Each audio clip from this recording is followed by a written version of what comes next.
To God be the glory and thank you very much, Direk. Nagbabalik po ang Sagot Kita. Ito po si Dr. Edwin Bien.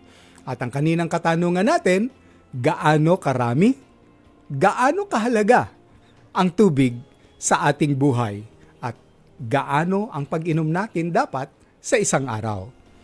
Alam niyo po, dahil wala pa naman at hinahantay natin ang ating makakausap na case study, gusto kong ipaliwanag din muna na in my more than 35 years of medical practice, napakarami na po ang nagdaan sa aking wellness clinic who are interested regarding wellness medicine and natural medicine kung paano mapapababa ang kanilang blood pressure. And a lot of people, hindi pa rin masyadong alam ang tungkol sa presyon ng dugo.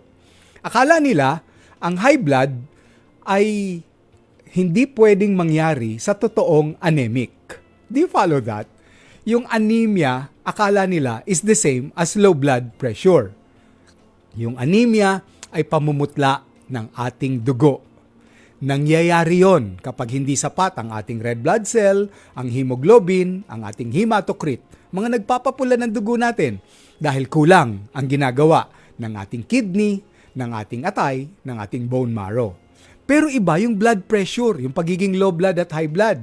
Ito ay dahil sa presyon na idinudulot naman ng kakayanan ng ating puso at yung volume naman na kontrolado ng ating kidneys.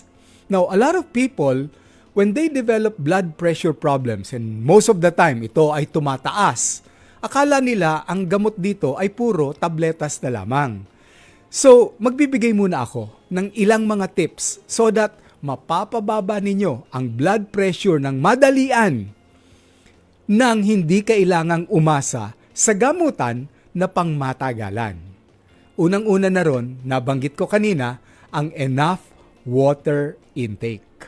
Yung pagiging dehydrated natin will result in thirst, will result in fatigue, in headache, and pagsakit ng ating batok na maaaring pagtaas na rin ng ating presyon.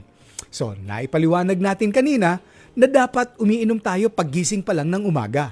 Bago kumain, bago maligo, bago matulog, ng hanggang 8 o 10 baso ng warm water araw-araw.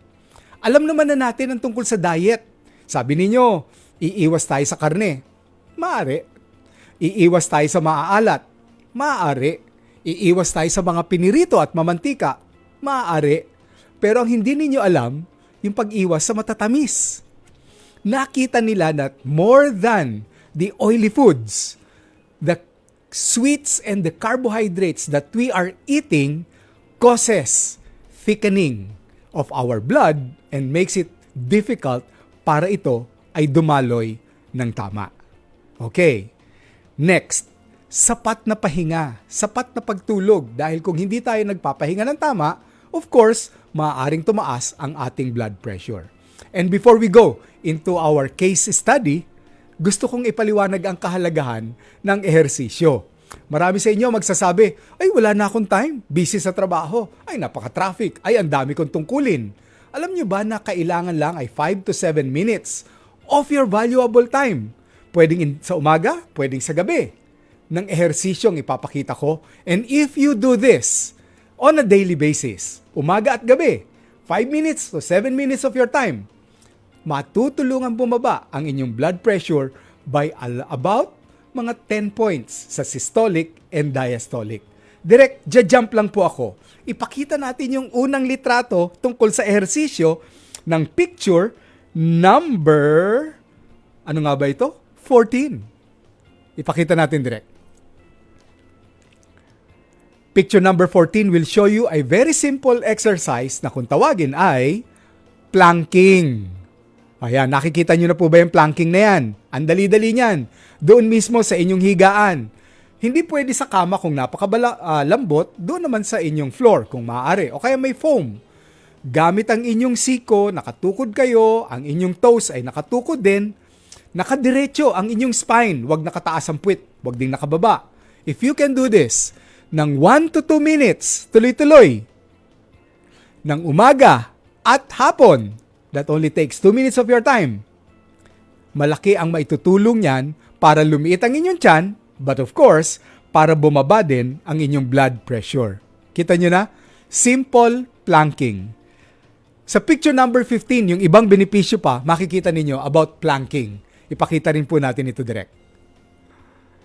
Yung benepisyo ng planking would include strengthening our core. Napakahalaga yun. Improving our balance. Improving our posture and so on and so forth. Pati pagpapababa ng mga taba sa ating katawan. And last, that is only 2 minutes of your time in the morning and 2 minutes in the evening.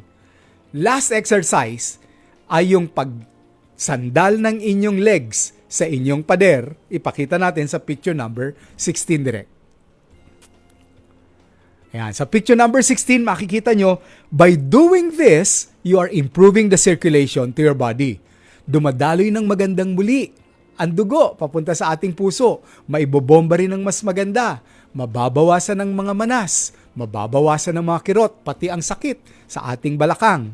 And at the same time, it's a very good simple posture exercise to help lower down our blood pressure. Okay, so mamaya po magbibigay pa ako ng ibang mga tips para matulungan ang pagdaloy na maganda ng ating dugo. Domingo Bongulto, 1.5 liters po na iinom ko tubig a day kasi po mainit dito sa pwesto ko sa work namin. At madalas din po akong umihi. 57 years old na ako. Yes, tama Domingo. Kapag mainit ang ating kapaligiran, malakas ang ating perspiration, we need more water. So alamin mo, kapag ang iyong ihi Domingo ay nagiging dark color na, that means you are dehydrated. So try to drink more. At payo nga natin, ha? So that we may also avoid pagtaas ng ating blood pressure. Huwag na nating hintayin na uminom tayo ng tubig kung kailan uhaw na tayo. The fact that you are thirsty means you are already a bit dehydrated. So tip lang, when you see water beside you, sip and sip and sip water. It's good for you. Romel Maluto, ask ko lang, Doc, anong exercise po ba ang pwede sa naka-wheelchair tulad ko po? Doc, salamat. Well, kahit naka-wheelchair ka, if you get out of your wheelchair, kamukha nung sinabi ko kanina, pinakita ko yung litrato, planking is very good for you if you can stretch your legs. Joint exercises, there are many chair exercises na magagawa mo sa iyong joints, and that is good to boost your immunity and improve your circulation. Starting from your neck, clockwise and counterclockwise, your shoulder, your wrist, your elbow, stretch it, do it like this, like the basketball player, from your hips, rotate it, at kung kaya mo rin sa iyong knees at sa iyong legs, gawin mo. Joint exercises will improve your blood flow. Ako po, Dr. Edwin Bien, sagot kita.